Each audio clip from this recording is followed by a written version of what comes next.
Catus Maximus here, this time with a FloTool oil drain pan. Why am I even reviewing this?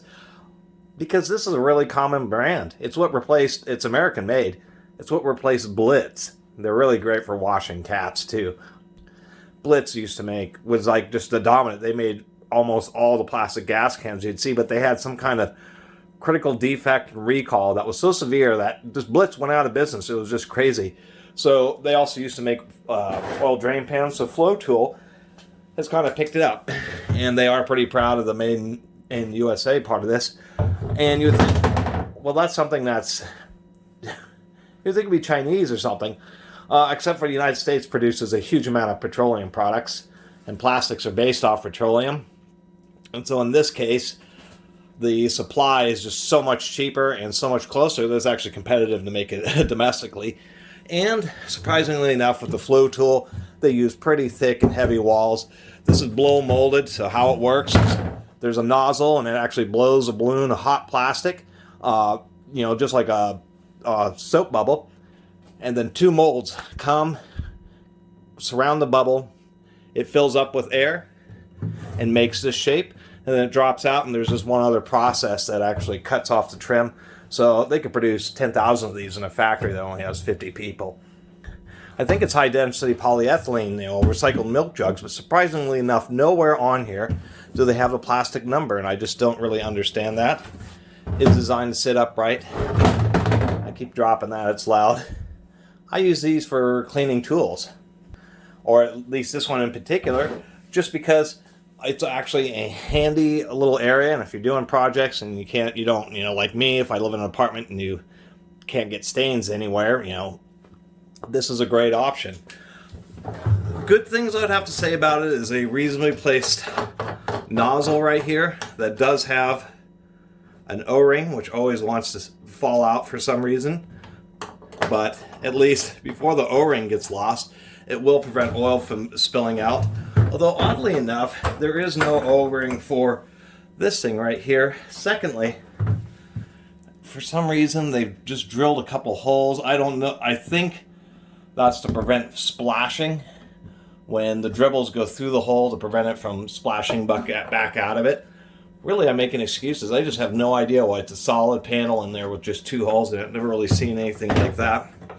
The other weird thing is they have this little bump here, which is place oil drain plug storage, but it's a protrusion, not an indentation, or a protrusion with an indentation in the middle of it.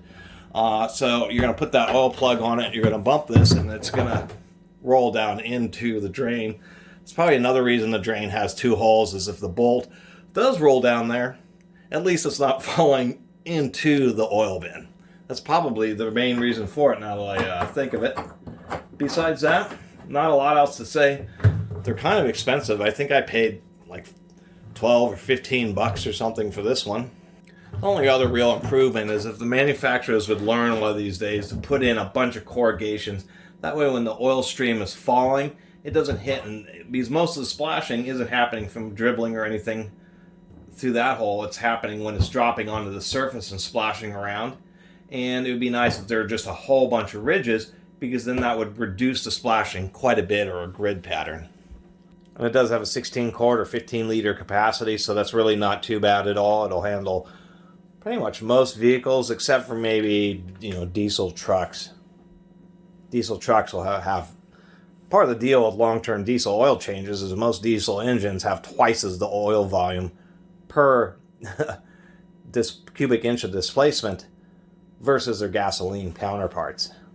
But the deal is if you end up with, cleaning tools and stuff like that, it's really just great to be able to put tools and use your brake cleaning other chemicals, and it just keeps it in a nice confined area, and you're not actually spilling any or contaminating the environment, or just doing it on the concrete, the driveway or something like that. At least this keeps it all, in control and together. You just have to be careful under, it's rated for automotive fluids, but I wish they'd tell you what grade of plastic, because that'd help you know that, maybe I can't use acetone or some other chemicals that might react and actually soften the plastic. And how do you like that? It's an uncommon Porter Cable 7549 dual mode bayonet and U-sync jigsaw. Look at that. No tilt base. sold as a heavy-duty industrial jigsaw.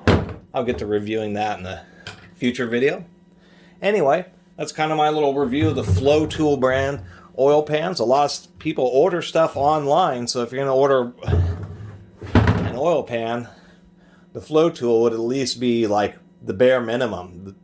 They really aren't too bad. If you feel all around this thing, it has pretty good consistency. That's one of the deals with cheaper blow molded stuff. You'll notice that in power tool cases, it'll feel really good and then you'll get into one spot and it's like the plastic's hair thin.